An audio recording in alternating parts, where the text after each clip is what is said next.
kí ni Tinubu ṣe fún wọn ní Kaduna tí wọ́n fi fẹ́ kọlù o? Títí di bí a ti ṣe ń wí yìí, àwọn agbófinró ṣì wà lẹ́nu ìwádìí wọn.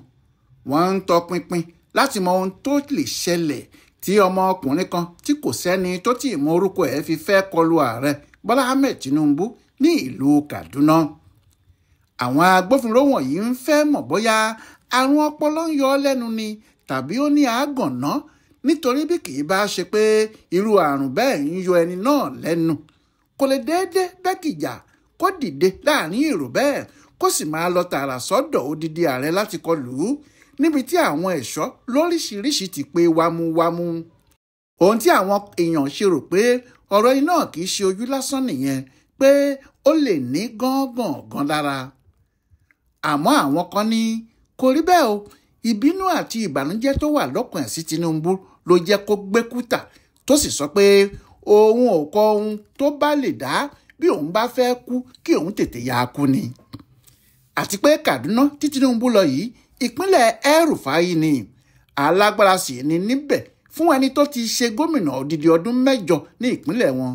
Pẹ̀lú ìjà tó sì wà láàrin òun àti Tinubu lọ́wọ́lọ́wọ́ báyìí, àwọn èèyàn ń wòye pé àbí kinní náà lọ́wọ́ ẹ̀ nínú ni, pé gbogbo ohun táwọn agbófinró fẹ́ mọ̀ nìyẹn. Tinubu wà ní Kaduna ni, ó lọ láti lọ bá gómìnà ibẹ̀ Uba Sani sí àwọn iṣẹ́ tuntun tó ṣẹ̀ṣẹ̀ ṣe láti fi sàmì ayẹyẹ ọdún kejì tí wọ́n dìbò fún un tó sì di gómìnà. Ọ̀pọ̀lọpọ̀ títì ló ṣe, bẹ́ẹ̀ ló sì gbé àwọn mọ́tò tuntun 100 tó ń lo gáàsì nìkan kalẹ̀ fáwọn èèyàn ìpínlẹ̀ náà. Bẹ́ẹ̀ ló tún kọ́ ọsibítù ìgbàlódé kan tó jẹ́ bẹ́ẹ̀dì 300 ló lè wà níbẹ̀ lẹ́ẹ̀kan ṣoṣo.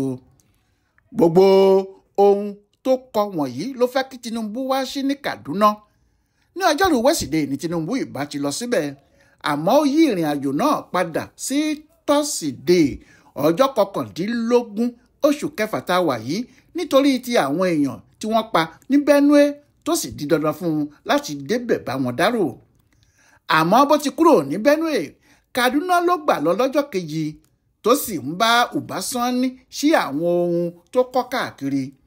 Ibi ọ̀kan níbi ayẹyẹ yìí ló wà nígbà tí ọmọkùnrin náà múra láti kọlù ú. Lójú gbogbo àwọn tí wọ́n wà níbẹ̀ lọkùnrin náà ti bẹ́ gìjà dìde tó sì ń sáré lẹ́lẹ́ lọ sí ọ̀dọ̀ Tinubu níbi tí òun ti ń sọ̀rọ̀ lọ́wọ́.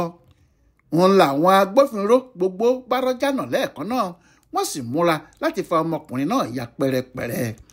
Tinubu fúnra ẹ̀ lókù tó wá ń pariwo ẹ fi sílẹ̀ o, ẹ fi sílẹ̀ o. Àmọ́ àwọn agbófinró kò gbọ́ o. Kíá ni wọ́n rá kó tí wọ́n sì rìn ín mọ́lẹ̀ kí wọ́n tó tì í lọ́pọ̀npọ̀n tí wọ́n sì wọ́ jáde sójú ọ̀gbagadè níbi tí wọ́n ti kí bẹ́ńdẹ́ mọ́ nínú kí wọ́n tó jù ú sí mọ́tò níbi tí yóò ti ṣàlàyé ohun tó ṣẹlẹ̀ gan-an tàbí ohun tó rọ́lù ú. Gbogbo ọ̀rọ̀ náà kò ju ìṣẹ́jú kan o. Gírígírí tó ṣẹlẹ̀ náà sì jẹ́ kí Tinubu dánu dúró díẹ̀ nítorí àsìkò tó ń sọ̀rọ̀ lọ́wọ́ ni. Àmọ́ kíá ló sì ti tún ṣe ara ẹ̀ gírí tó sì ń bá àwọn ohun tó ń sọ lọ. Bí kinní náà ṣe ṣẹlẹ̀ láwọn èèyàn wá ń wádìí kí ló dé tọmọkùnrin yìí fẹ́ kú. Àwọn kan ní kò sí ohun méjì tó wà nídìí ọ̀rọ̀ yìí. Ẹnìkan kọ́ ló rán an níṣẹ́, ebi tó ń pa á mà ní àti wàhálà tó wà nílùú yíkáyíká ló jẹ́ kó ro gbogbo ẹ̀ pin pé òun kò kọ ibi tó bá fẹ́ já sí. Ṣùgbọ́n àwọn èèyàn míì ní àwọn ò gba ilé yìí o. Wọ́n ní tó bá jẹ́ ọ̀rọ̀ ebi ni kì í ṣe òun nìkan ni ìbá jáde bẹ́ẹ̀, nítorí ọ̀pọ̀ àwọn àlùmáǹjìrí náà ló ń yí gbòòrò ká láì rí ohun tí wọn yóò jẹ. Tó bá sì pè wọ́n sírú nǹkan báyìí, wọn bá jọ ṣe ni. Ohun tó jẹ́ kí àwọn èèyàn rántí Nasiru El-Rufai nìyẹn.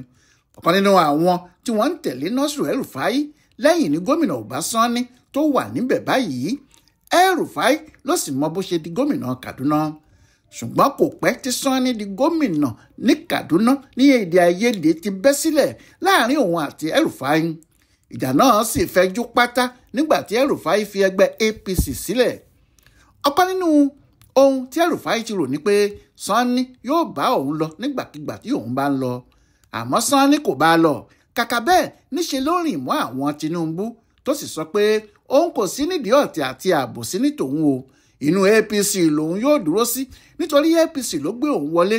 ẹgbẹ́ tó sọ òun di gómìnà nìyẹn, òun sì ti gba Tinubu gẹ́gẹ́ bí olórí àti aṣáájú àwọn. ọ̀rọ̀ náà dùn El-Rufai, kò sì sí ohun tí yóò dùn mọ́ nínú ju bíi kí Uba Sani má tún wọlé bíi gómìnà ní sáà kejì lọ. kò jẹ́ ìyẹn ni yóò fi bí agbára òun El-Rufai ti tó hàn gbogbo èèyàn. àmọ́ Sani ti tọ̀ àwọn Tinubu lọ, ó sì ti sá sí abẹ́ òjìji wọn. ìyẹn ni kò ṣe bẹ̀rù El-Rufai. ohun tó sì ṣe lọ pé Tinubu wá sí Kaduna rèé, tí Tinubu náà sì gbà láti wá bá a ṣí gbogbo ohun tó bá fẹ́ ṣí. bí El-Rufai ti wá ń bá Tinubu jà tó sì ń sọ̀rọ̀ ìbínú káàkiri ló jẹ́ káwọn kan máa rò pé ṣé kìí ṣe iṣẹ́ ọwọ́ ọkùnrin náà ní ti ẹni tó fẹ́ kọlù Tinubu yìí. àmọ́ àwọn tí wọ́n mọ El-Rufai ní olóṣèlú kan tó fẹ́ràn kó máa jánu lásán mà ní, pé kò lè mú tata, ẹnu nìkan ló ní bíi ti àjàkàrà. bí kì í bá wá ṣe El-Rufai, ta ló wà lẹ́yìn ọmọkùnrin tó jáde yìí? àwọn kan ní ẹni tó bá fura sí ọmọ náà àsìkò tí Tinubu yin gómìnà Uba Sani ni. ó sì ṣeé ṣe kó jẹ́ inú ló bí, pàápàá nígbà tí Tinubu sọ pé inú òun dùn gan láti bá gómìnà náà ṣiṣẹ́. Tinubu ní òun lọ́kì gan láti ní Uba Sani bíi gómìnà lábẹ́ òun nítorí ọlọ́pọlọ pípé ẹ̀dá kan ni. Tinubu ní àwọn títì kan wà tí kò ṣeé gbà rárá lásìkò táwọn fi ń ṣe kàmpéènì lọ́dún 2023 pé òun gbọ́ ní báyìí pé gbogbo ọ̀nà náà pátá ni Uba Sani ti ṣe, àti àwọn ọsibítù táláìsàn kò lè rí bẹ́ẹ̀dì níbẹ̀ ní Sani ti tò bẹ́ẹ̀dì sí rẹpẹtẹ. iṣẹ́ tó sì ń ṣe ń ya òun lẹ́nu púpọ̀ púpọ̀. ọ̀rọ̀ yìí lè bí àwọn tí wọ́n bá fẹ́ ti El-Rufai nínú, nítorí ohun tí Tinubu ń sọ ni pé gbogbo ohun dáadáa tí El-Rufai kò lè ṣe bíi gómìnà Kaduna, gbogbo ẹ̀ ní Sani ń ṣe láì làágùn rárá. àwọn kan tó sọ̀rọ̀ tó bá àyàn lẹ́rù làwọn tí wọ́n ní ọ̀pọ̀ ará Kaduna ni kò fẹ́ ti Tinubu mọ́, nítorí wọ́n ló dẹ́yẹ sáwọn ará òkè ọya pé gbogbo ìlérí tó ṣe fáwọn ni kò múṣẹ. wọ́n ní tó bá fẹ́ràn ara ẹ̀ dáadáa kó mọ ibi tí yóò rìn sí nílẹ̀ Haúsá o, nítorí ohun tó ṣẹlẹ̀ sí ní Kaduna yìí kò tún sí ibi tí kò ti lè ṣẹlẹ̀ sí.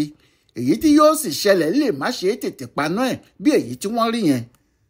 àmọ́ pẹ̀lú gbogbo ohun tí àwọn ẹ̀ṣọ́ wọ̀nyí ṣe, àwọn olórí elétò ààbò ààrẹ ti sọ pé kò sí gìrì o, ẹnikẹ́ni tó bá gbé ìgbékúgbé kan wá yóò bá àwọn níbẹ̀ dìgbìdìgbì ni. síbẹ̀ náà àwọn kan kò yé sọ pé ojú lala kan fi ń ṣọ́rí o, kí Tinubu tá máa ṣọ́ra ẹ̀ gidigidi. Ọláyíwọlá Alága ló sáré yẹ ọ̀rọ̀ àkọlù sí ààrẹ yìí wò fún bùdó àgbáyé fún àṣà àtìṣe Yorùbá World Center nínú ọgbà yunifásitì Ìbàdàn. ẹ kú dédé àkókò yìí.